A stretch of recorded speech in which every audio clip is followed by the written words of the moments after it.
Hello, bachcho. Let's read this question. So this question says, a particle is projected from point A with velocity u root 2 at an angle of 45 degree with the horizontal as shown in the figure. It strikes the plane BC at right angle. The velocity of the particle at the time of collision. Time of collision पे बच्चों हमें क्या बतानी है? Particle के यहाँ से velocity बतानी है, ठीक है? तो देखिए बच्चों, इस क्वेश्चन को स्टार्ट करते हैं. So we can write down the key concept of this question. इस क्वेश्चन का बच्चों यहाँ से आप की कॉन्सेप्ट क्या लिख सकते हैं? आपको वेलोसिटी बतानी है at the time of collision, ठीक है? वेलोसिटी फाइंड आउट करनी है. प्रोजेक्टाइल मोशन भी लिख लीजिए, ठीक है? Projectile motion will be the, ये आपका ज्यादा एक्यूरेट क्या रहेगा इसका की कॉन्सेप्ट. चलो बच्चों, मान लीजिए यहाँ से हमने क्या कर रखा है, इसको फेंका है, ठीक है? पार्टिकल को हमने प्रोजेक्ट किया है, ठीक है? ये इसकी इनिशियल वेलोसिटी कितनी देर की, यू रूट टू से, ठीक है? पार्टिकल देखिए आपका ऐसे जाएगा जाएगा जाएगा जाएगा कुछ तरीके से, ठीक है? और यहाँ पर बोल रखा है कि it strike the plane BC at right angle. ये आप मान लीजिए आपका बीसी है, ठीक है? दिस इज द बीसी, ये आपका बीसी है, ठीक है? ये एंगल बच्चों कितना 60 डिग्री देर का है, ठीक है? और ये एंगल क्वेश्चन में आपको 45 देर का है. तो इसको परपेंडिकुलर स्ट्राइक कर रहा है, यानी कि देखिए बच्चों ऐसे स्ट्राइक करेगा, ठीक है? ये इस तरीके से स्ट्राइक करेगा, ठीक है? यहाँ पर पहुंच रहा है तो इसकी वेलोसिटी मान लीजिए कितनी है, वी के इक्वल है, ठीक है? ये आपको क्वेश्चन में गिवन कर रखा है और बोला है velocity of the particle at the time of collision. Time of collision पर हमें क्या बताना है, इसकी वेलोसिटी बतानी है, ठीक है?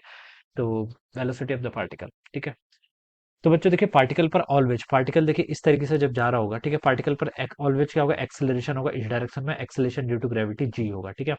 हॉरिजॉन्टल डायरेक्शन में भी कोई एक्सेलरेशन होगा, हॉरिजॉन्टल में तो कोई एक्सेलरेशन नहीं होगा, ठीक है? अनलेस बेंसन ने क्या है, ये रेजिस्टेंस को कंसीडर करना है, तब तक कोई नहीं होगा. तो ये मान लीजिए बच्चों, मेरी एक्स एक्सिस है, ये मेरी वाई एक्सिस है. तो बता सकता हूँ कि एक्सेलरेशन अलोंग एक्स एक्सिस तो जीरो होगा, यानी कि एक्स एक्सिस के अलोंग स्पीड आपकी क्या रहेगी, ऑलवेज कांस्टेंट रहेगी, ठीक है? तो बच्चों देखिए, थोड़ी सी मैथमेटिक्स का यूज कर लेते हैं यहाँ पर अब, ठीक है? मान लीजिए ये एंगल आपका 60 था, ठीक है? तो बच्चों ये एंगल कितना होता है, 30, क्योंकि ये तो 90 है, ठीक है? इसके परपेंडिकुलर बच्चों मैंने देखिए, ये और ये के आपस में परपेंडिकुलर है, तो ये एंगल बच्चों कितना होगा, 30 डिग्री के इक्वल हो जाएगा. ये एंगल 30 हो गया, तो बच्चों क्या बता सकते हैं, ये एंगल आपका 60 डिग्री होना चाहिए. This angle should be equal to 60 degree, ठीक है? और यहाँ पर से मैंने ये कैसे परपेंडिकुलर ड्रॉ कर दिया, ठीक है? और बच्चों देखिए, जो मेरी पार्टिकल की वेलोसिटी है यहाँ पर गिर रहा है, तो इसको मैं थोड़ा एक्सटेंड कर लेता हूँ. ये मेरा वी वेक्टर है, ठीक है? ये एंगल बच्चों कितना, 60 डिग्री. तो वी के कंपोनेंट लिख लेता हूँ. इस साइड जो कंपोनेंट आएगा कितना का, वी का कॉस 60.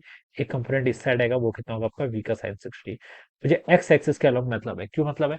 क्योंकि देखिए एक्सेलरेशन जीरो है, जो वेलोसिटी इनिशियल थी एक्स एक्सिस के अलॉन्ग, फाइनल भी एक्स एक्सिस के अलॉन्ग वही वेलोसिटी रहेगी. तो इनिशियल वेलोसिटी एक्स एक्सिस के अलॉन्ग देखिए यहाँ से कितनी थी, यू रूट टू से इसको फेंका था, तो यू रूट टू का क्या, कॉस ऑफ 45, ठीक है? ये एक्स एक्सिस के अलॉन्ग थी. और फाइनली यहाँ पर भी कितनी है आपकी, वी साइन 60. ये दोनों इक्वल होनी चाहिए, ठीक है?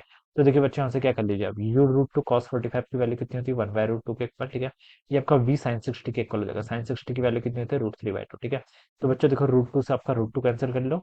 आपको क्या बताना है, velocity of the particle at the time of collision, यानी कि वी की वैल्यू बतानी है. तो वी बच्चों यहाँ से कितना हो जाएगा, ये हो जाएगा आपका 2u/√3 के इक्वल हो जाना चाहिए. This should be our V, ठीक है? ये क्या आ जाएगा आपका वी, ठीक है?